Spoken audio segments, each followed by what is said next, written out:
Brother walked out on you. Marry me instead, the millionaire yelled, and everyone was stunned. Chloe Spencer never imagined that the most pivotal words of her life wouldn't come from the man she expected, but from the one she least anticipated. The Old North Church in the historic district of Boston was packed with guests in black tie attire. White hydrangeas adorned every pew. The late afternoon sun filtered through the stained glass windows, creating the perfect setting for the wedding Chloe had dreamed of for 2 years. She adjusted her veil one last time in the small back room, taking a deep breath before walking down the aisle. "It's time, sweetheart," her father said, offering his arm. Chloe's heart pounded, but with pure joy. Ethan Marshall, her 34-year-old fiancé, was everything she'd ever wanted: loving, responsible, and ready to start a family. They'd met 3 years ago at a New Year's Eve gala, and Chloe had never doubted he was the one. The wedding march began. Chloe walked the central aisle, smiling at familiar faces. Her mother teared up in the front row. Her colleagues offered discreet waves. Everything was perfect. But when she reached the altar, the spot where Ethan should have been was empty. Father Michael, a man in his 60s who had known the Marshall family for decades, nervously looked toward the side door. Low murmurs began among the guests. Chloe's legs felt shaky. "Where is he?" she whispered to the priest. "He said he'd be here any moment," Father Michael replied, trying to sound calm. 5 minutes passed, then 10. The murmurs escalated into louder conversations. Chloe felt her face burn with shame. Her father squeezed her arm tightly, as if he could shield her from what was happening. That's when Liam Marshall emerged from the side door. At 36, Liam was 2 years older than Ethan and his polar opposite. While Ethan was cautious, Liam was decisive. While Ethan worked as an accountant in a modest firm downtown, Liam had built a construction empire that stretched across New England. They were brothers, but their lives ran on parallel, separate tracks. Liam approached the altar with firm steps, his dark suit impeccable, but his face etched with worry. Chloe saw him and felt a strange mix of relief and anxiety. "Liam, where is Ethan?" Chloe asked, trying to keep her voice down.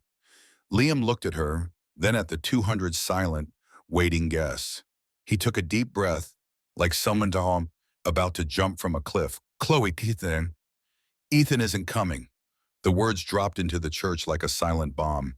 Chloe felt the world spin. "What do you mean he's not coming?" Her voice was louder than she intended. "He called me an hour ago. He said he can't do this, that he needs time to figure things out." The silence in the church was deafening. Chloe looked at the empty altar, then at the 200 people watching her. Her mother stood up from the front row, eyes wide with shock. Her father let go of her arm and took a step back, completely lost. "He abandoned me," Chloe whispered, more to herself than to anyone else. It was then that Liam did something no one expected. He knelt right there at the altar of the Old North Church, in front of all the guests. "Chloe," his voice resonated through the church, "my brother walked out on you. Marry me instead." The silence that followed was different.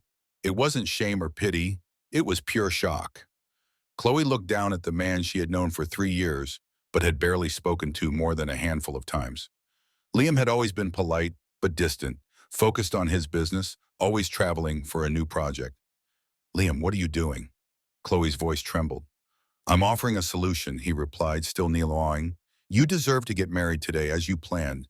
You deserve to be happy, and He paused. "I always thought my brother didn't deserve you." The murmurs erupted in the church. Chloe's mother sank heavily onto the pew, fanning herself with the wedding program. Chloe's father released her arm and stepped back, utterly bewildered. Chloe looked at Liam, still kneeling, awaiting her answer. She thought of all the planning, the 2 years of preparation, the prepaid honeymoon to the Bahamas, the life she had envisioned with Ethan. But most of all, she thought of the humiliation of leaving that church unmarried, facing pitying looks, having to explain to everyone that her fiancé had simply vanished. "Why would you do this?" Chloe asked. Liam slowly rose, standing before her. "Because you don't deserve to go through this humiliation alone. And because," he paused, "maybe it's time I stop just working and start living." Chloe looked around the church. All eyes were on her, waiting. Her mind raced in 1,000 directions.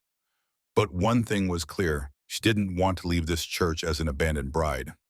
"If I say yes," Chloe whispered, This has to be real. As real as you want it to be, Liam replied. Chloe closed her eyes for a moment, took a deep breath, and when she opened them, her decision was made. Yes, Chloe said, her voice echoing through the Old North Church. What followed was a whirlwind of emotion and activity. Father Michael, who had married 3 generations of the Marshall family, was paralyzed for a few seconds before regaining his composure. The guests burst into chatter. Some even stood up to get a better look at the altar. Honey, are you sure? Chloe's father asked, stepping toward her. Dad, I can't leave here unmarried.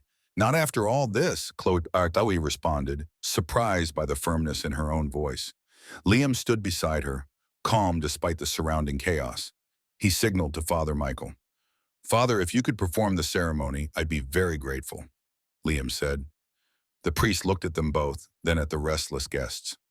Well, technically, the permits are in order. The groom has changed, but he hesitated. Are you absolutely certain about this? I am sure, Chloe said before Liam could speak. The ceremony that followed was unlike anything Chloe had imagined. There were no personalized vows she and Ethan had written. There was none of the nervous excitement of someone who had waited years for this moment. Instead, there was an odd sense of adventure, like jumping out of a plane for the first time. When it came time for the traditional vows, Liam took Chloe's hands and looked into her eyes.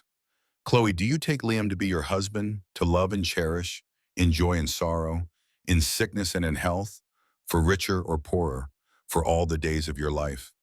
Chloe looked at the hands holding hers. Working hands, strong and calloused, so different from Ethan's soft office hands. I do, she said. Liam, do you take Chloe to be your wife, to love and cherish, in joy and sorrow, in sickness and in health, for richer or poorer, for all the days of your life? Liam didn't hesitate for a second. I do. The rings were the same ones Chloe had chosen for herself and Ethan. When Liam slipped the band onto her finger, Chloe felt a shiver she couldn't explain. I now pronounce you husband and wife, Father Michael declared. You may kiss the bride. That was the strangest moment of all.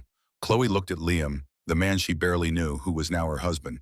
He leaned in slowly, giving her time to back away if she wished. She didn't. The kiss was gentle, respectful, but there was something in it. A promise, perhaps, or a question still needing an answer. When they separated, the guests erupted in applause. Some still looked shocked. Others smiled as if they had watched the best movie of the year. Chloe's mother had stopped fanning herself and was now looking at Liam with a curious expression. A surreal celebration and a shocking revelation. The wedding reception was surreal. The ballroom at the Ritz-Carlton, which Chloe had booked 2 years ago, was decorated exactly as she had dreamed. White and gold flowers, soft lighting, a dance floor that invited romantic moments. But instead of celebrating with Ethan, she was there with Liam. During the first dance, Liam held her carefully, as if she were made of glass. How do you feel? He asked as they swayed. Honestly, like I'm living someone else's life, Chloe replied. And is that a good thing or a bad thing? Chloe thought for a moment. Different, very different. Chloe, I need you to know something, Liam said, slowly turning her. I didn't do this out of pity or to be a hero. I did it because I should have made a decision like this a long time ago. What do you mean? Before Liam could answer, Uncle Robert, Chloe's father's brother, approached the head table where they were seated after the dance. Liam, my boy, Uncle Robert said, clearly tipsy from the champagne. Are you crazy or just incredibly brave? Maybe a little of both, Liam replied with a smile. And you, niece? Uncle Robert turned to Chloe. Are you really going through with this? Chloe looked around the party. Her cousins were dancing, her colleagues chatted animatedly. Her parents finally seemed to be enjoying themselves after the initial shock. Everything felt normal, as if she had truly married the man she loved. I'm about to find out, Chloe replied. At 11 p.m., as the party began to wind down, the moment Chloe dreaded most arrived, going home, or rather, going to Liam's house, because technically she was now Chloe Marshall. In the car, a black Tesla that smelled of new leather, they were finally alone for the first time since the altar. Where are we going? Chloe asked. My place, but you don't have to stay if you don't want to. I can take you to your parents' house, or we can find a hotel. No, Chloe interrupted. If we did this, we're going to do it right. Liam's house was in Beacon Hill, one of Boston's most beautiful neighborhoods. It was a modern home with large windows and a manicured garden, very different from the small, cozy apartment Chloe and Ethan had rented together. "It's beautiful," Chloe said upon entering. "It's too big for one person," Liam replied. "Maybe it makes more sense now." They stood in the living room, suddenly unsure of what to do. The reality was starting to sink in. They were truly legally married, and they barely knew each other. "Liam," Chloe said, "I need to ask you something. Anything. Why did you really do this?" Liam sat on the sofa and gestured for her to sit down as well. Chloe settled into an armchair across from him, still in her wedding dress. "3 years ago, when Ethan first brought you to Sunday brunch at my mom's house, I thought two things," Liam began. "First, that you were the most interesting woman I had ever met. Second, that my brother was one lucky idiot." Chloe felt her heart quicken. "For the past 3 years, I watched you and Ethan plan the wedding. I saw how you talked about your dreams, the house you wanted to buy, the kids you wanted to have, and I saw Ethan nod along to everything, but always seemed distant, like he was just letting life happen to him." "Why did you never say anything?" "Because he's my brother, and because I thought maybe I was wrong, that perhaps it was just his way. But this morning when he called me saying he couldn't show up at the altar, that he wasn't ready, that he needed to find himself, I knew I was right. Ethan never loved you the way you deserve to be loved." Chloe felt tears welling up in her eyes. "And you think you can love me like that?" Liam turned to look at her, and Chloe saw something in his eyes she had never noticed before. "I know I can." Love's true colors, the first morning as Chloe Marshall began with the aroma of freshly brewed coffee and the sound of birds in the garden. Chloe woke up in the guest room of Liam's house, still wearing the silk chemise she had brought for the honeymoon that never happened. Reality hit her like a bucket of cold water. She was married to a man she barely knew. She went downstairs slowly, following the smell of coffee. Liam was in the kitchen, already dressed for work, preparing breakfast.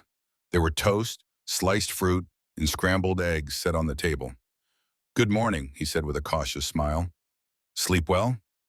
"Under the circumstances, yes," Chloe replied, sitting down at the table. "You cook?" "I learned out of necessity. When you live alone for 10 years, you either learn or you starve." They ate in silence for a few minutes. Chloe discreetly watched Liam. He had strong hands, as she had noted the day before, and a small scar on his forehead she'd never seen. "Liam, we need to talk about practical things," Chloe said. "Of course. What do you want to know?" "Everything. How is this going to work? Do I keep working? Where am I going to live? How do we explain this to people?" Liam set down his coffee cup and looked directly at her. "You're going to keep being exactly who you are. Your job at the school, your friends, your life. The only thing that's changed is that you now have a bigger house and, if you want, someone to talk to at the end of the day." Chloe worked as a teacher at Boston Public Elementary and loved teaching 7- and 8-year-olds. It was a fulfilling job, even if the salary wasn't much. "What about money?" "Chloe, we're married now. What's mine is yours too. But I understand if you want to maintain your economic independence, we can do whatever you prefer." "I want to keep paying for my own things," Chloe said. "At least for now, until we figure out how this is going to work." "As you wish." Liam checked his watch and sighed. "I have to go to work. There's an important meeting today about a new project in Miami. Do you want to ride anywhere?" "I have my car. I'm going to the school to explain to the principal what happened." "Chloe," Liam said, standing up, "don't feel pressured to explain anything to anyone. What happened yesterday was our decision. No one else has to understand." After Liam left, Chloe was alone in the large, silent house. She slowly explored the rooms, trying to understand the man she had married. The living room was elegant but cozy, filled with books on architecture and American history. The kitchen was modern and well-equipped. The office was filled with blueprints and photos of buildings Liam had constructed. But it was in his private study that Chloe found something that surprised her. The walls were covered with drawings, sketches, and paintings. Easels held half-finished canvases, brushes organized by size, and the characteristic smell of oil paint in the air. Liam was an artist, and a very good one. The works were mainly landscapes of America, the Rocky Mountains, the colorful markets of New Orleans, the beaches of California, but there were also portraits. And when Chloe looked closer, she recognized some faces. The Marshall brothers' mother, some of his construction workers, children playing in the street. But it was when she reached the back of the study that Chloe gasped. There was a large, nearly finished canvas of a woman sitting in a garden, reading a book. The sun filtered through the leaves of the trees, creating patterns of light and shadow on her face. It was a beautiful, delicate painting, full of life, and the woman was Chloe. She recognized the scene immediately. It was a Sunday in December at Liam and Ethan's mother's house. She had stepped away from the family lunch chaos and found a quiet spot in the garden to read. She hadn't known anyone was watching her, much less that Liam had captured her in a painting. "You shouldn't be in here," a voice said behind her. Chloe spun around, startled. Liam was in the doorway, still in his work suit, but with an expression she'd never seen before. Vulnerable, almost ashamed. I, I'm sorry, I didn't know you painted," Chloe said. "It's not something I advertise," Liam replied, entering the study and closing the door behind him. "Why not? You're incredible." Chloe gestured to the surrounding paintings. "This is real art, Liam, because in the construction world, men don't paint pictures. They build buildings, make money, drive expensive cars. Art is seen as frivolous." Chloe approached the painting of herself. "When did you paint this?" Liam hesitated for a long time. "I started the day after that Sunday. I couldn't get the image out of my head, the way the light hit your face, how peaceful you looked." "You watched me that whole day?" "Chloe, I've watched you for 3 years," Liam said in a low voice. "Since the first day Ethan brought you home, I haven't been able to stop watching you." Chloe's heart pounded. She turned to face him. "What are you saying?" "I'm saying I fell in love with you before I truly knew you. I'm saying every Sunday family lunch was torture because I had to pretend you were just my brother's fiancé. I'm saying when Ethan called me last Saturday to say he wasn't going to the wedding, a part of me felt relieved." Chloe felt her legs weaken. She sat on the chair in front of the easel. "For 3 years?" "For 3 years," Liam confirmed.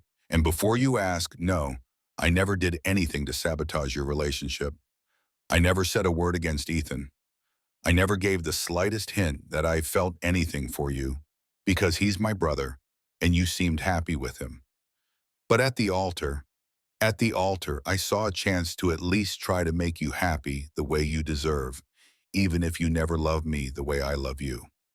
Chloe looked back at the painting of herself. This is how Liam saw her. So beautiful, so serene, so loved. "Liam, I need to tell you something," Chloe said. "Today at school, the principal asked me if I regretted what I did, and I realized the answer is no. I'm not regretful, and that scared me because I should be. I shouldn't be crying over Ethan, missing him, wanting to undo everything."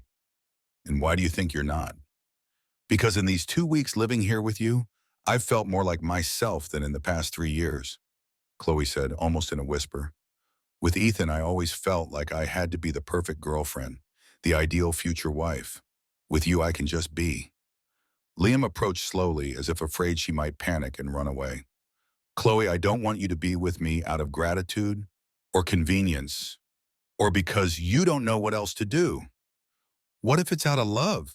Chloe asked, surprising herself with her own bravery. Liam froze. The silence in the study was broken only by the sound of birds in the garden outside. "What did you say?" Chloe stood up from the chair and walked toward him. For the first time since they got married, she truly looked at him. She really saw him, the man who saved her most humiliating day, the man who painted like an angel and built like a titan, the man who had loved her in silence for 3 years. "I said, what if it's out of love?" Chloe repeated. "Because that's what I'm feeling, Liam. Not gratitude, not convenience. Love." "Chloe, let me finish." She interrupted him. "For 3 years, I thought I loved Ethan, but what I felt for him was comfort, security, familiarity. What I feel for you is different. It's like I'm discovering what it really means to love someone." Liam reached out and gently touched Chloe's face. "Are you sure?" In response, Chloe rose onto her tiptoes and kissed him. It wasn't like the ceremonial kiss at the altar. It was a real kiss, charged with all the emotions they had both held back. The past returns and the future takes hold. When they separated, Liam held her tightly, as if afraid she might disappear at any moment. I love you so much, he whispered. So much that it sometimes physically hurt to see you with him. You'll never have to feel that pain again, Chloe replied. That night, Chloe didn't sleep in the guest room. The next morning, they woke up together for the first time as a real couple. Chloe was curled up on Liam's chest, listening to his quiet breathing, when the phone rang. Liam answered groggily. Hello? Chloe watched as Liam's expression completely changed. He sat up in bed, tense. Ethan, he said. Chloe sat up too, her heart racing. It was the first time they had heard from Ethan since the wedding. Where are you? Liam asked. No, she's fine. Very fine. What do you mean you want to talk to her? Liam looked at Chloe, who shook her head vigorously.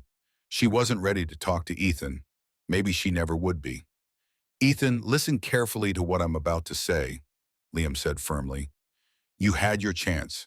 You abandoned her at the altar in front of 200 people. Chloe is my wife now, and I won't let you hurt her again. Liam hung up the phone and turned to Chloe. He's coming back to Boston. He wants to talk to you. What does he want? I don't know, but Chloe, you don't have to talk to him if you don't want to. Chloe got out of bed and went to the window. The garden was full of flowers. The morning sun created beautiful patterns on the plants. It was like one of Liam's paintings. I need to talk to him, she finally said. Not for him, but for me. I need to completely close that chapter. Do you want me to be with you? No, this is something I have to do alone. But when Chloe turned, she saw the fear in Liam's eyes. Hey, she said, walking over and taking his hands. Do you really think that after discovering what real love is, I'm going to want to go back to something that was only convenient? But what if you realize you still want him? Chloe smiled and kissed Liam softly. Impossible, because now I know the difference. 3 days later, Chloe met Ethan at a cafe in downtown Boston, the Parish Cafe, a place they used to go when they were dating. Ethan was already there when she arrived, visibly nervous, fidgeting with his hands. Chloe, Amaya, he said, standing up when he saw her. Ethan, she replied, sitting in the chair across from him. They sat in silence for a few minutes. Chloe looked at the man with whom she had planned to spend her entire life. Ethan was thinner, with dark circles under his eyes, as if he hadn't slept well. I messed up, big time, Ethan finally said. Yes, you did, Chloe agreed. Chloe, I panicked. The idea of getting married, having kids, being responsible for a family, I wasn't ready. And you thought figuring that out on the morning of the wedding was a good idea? I know I was a coward. I know I hurt you, but Chloe, I still love you. I'll always love you. Chloe felt a pang in her heart, not of lost love, but of pity. Pity for the man who couldn't take control of his own life. Ethan, I need to ask you a question, Chloe said. Why did you love me? What? Why did you love me? What did you see in me? Ethan looked confused by the question. You're perfect for me. Kind, loving, you cook well. You always got along with my family. Stop, Chloe said. Stop right there. What's wrong? You loved me because I was convenient, because I fit into the life you thought you were supposed to have. But did you ever love me for who I really am? Of course I did. What's my dream, Ethan? What do I want to do most in life? Ethan fell silent. You don't know, do you? Chloe said. 3 years together, and you never knew that my biggest dream is to open a special school for kids with learning difficulties. You never knew I cry every time I read a book by Toni Morrison. You never knew I'm afraid of driving at night because my dad had an accident when I was a kid. Ethan, you don't know me. You were never truly interested in getting to know me. And you know how I know? Because in 2 weeks, Liam discovered more about me than you did in 3 years. He manipulated you. He took advantage of a moment of weakness. Chloe stood up from the table. No, Ethan, he saved me. He saved me from a lifetime of being loved halfway, and he showed me what it means to be truly seen by someone. Are you really going to stay with my brother? Yes, because I truly love him, the way you never could love me. Chloe was about to leave the gym when Ethan yelled, Chloe, wait! She turned around. I can change. I can learn to know you better. We can start over. Chloe looked at him for a long moment, the man she thought was the love of her life begging for a second chance. Ethan, some things can't be fixed. They can only be replaced by something better. With that, she left the cafe, closing that chapter of her life forever. The second ring and the true vows. 6 months later, Chloe was in the garden at home, tending to the flowers she had planted. It was Saturday morning. The sun was perfect, and she could hear Liam in the kitchen preparing breakfast, as he did every weekend. Life had found its rhythm. Chloe was still teaching at the school, but now with a new project. She and Liam were planning to open the special school that was her dream. Liam offered the initial capital, but Chloe insisted on being a partner, not a beneficiary. "Coffee's ready," Liam called from the kitchen. "Coming," Chloe replied, taking off her gardening gloves. When she entered the kitchen, Liam was placing the mugs on the table, but there was something different. A small box next to Chloe's plate. "What's this?" she asked. "Open it," Liam said nervously. Chloe opened the box and found a ring. Not a traditional engagement ring, but something unique. A gold band with small diamonds that formed the constellation of Venus. "Chloe, I know we're already married," he said, kneeling beside her chair. "But we got married out of necessity, on impulse to save you. I want to marry you again out of love, by choice of my own free will." Chloe felt tears in her eyes. "Are you proposing to me?" "I'm asking you to marry me again. How it should be this time. With vows we write together, with a celebration that honors our true love, with the certainty that we are doing this because we can't imagine a life without each other." Chloe looked at the ring, then at the man kneeling beside her, the man who had saved her on her worst day and then became her greatest joy.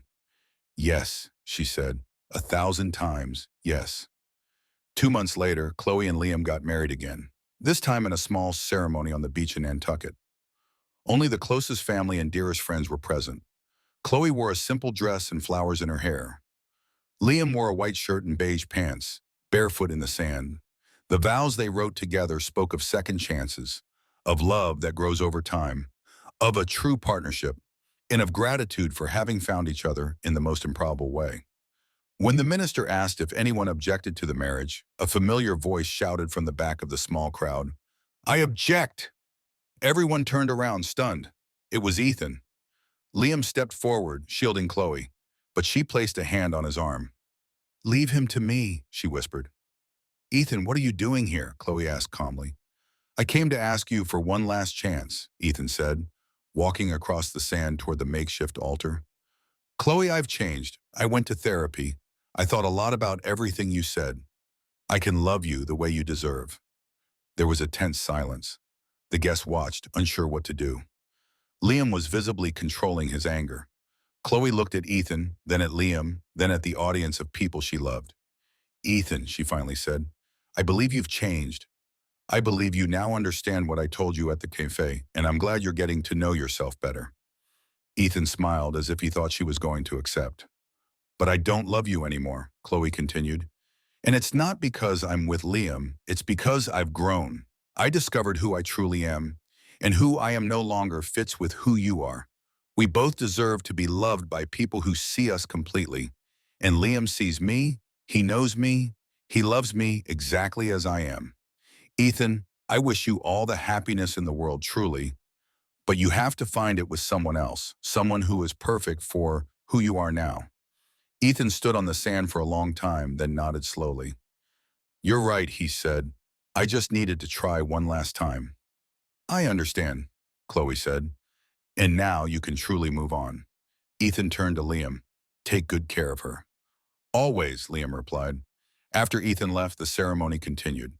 When the minister pronounced them husband and wife again, Chloe and Liam kissed as the sun set over the Atlantic, painting the sky orange and pink. "Now we're officially married twice," Liam said. "The first time saved us," Chloe replied. "This time completed us." A year later, Chloe and Liam inaugurated the Aurora School, specialized in children with learning difficulties. The school occupied a beautiful building Liam had constructed especially for the project, with spacious classrooms, lots of greenery, and natural light. On the inauguration day, as Chloe cut the red ribbon, she thought about how life sometimes surprises us, how the worst situations can lead us to the best destinations, how true love can appear in the most unexpected moments. Liam was by her side, smiling proudly, holding her hand. The two rings shone in the morning sun. "What are you thinking about?" he asked. "I'm thinking that sometimes what seems like the end of everything is just the beginning of something much better," Chloe replied, "like an abandoned bride at the altar who finds the love of her life." Exactly. They walked into the new school together, ready to help children discover their own potential, just as they had discovered the potential of true love. Chloe realized that true love isn't the one that completes us, but the one that sees us completely, and that life's greatest blessings sometimes arrive disguised as our worst moments. If you enjoyed this story, comment below, share it with your friends, and subscribe to Rich Hearts Revealed to hear the next one.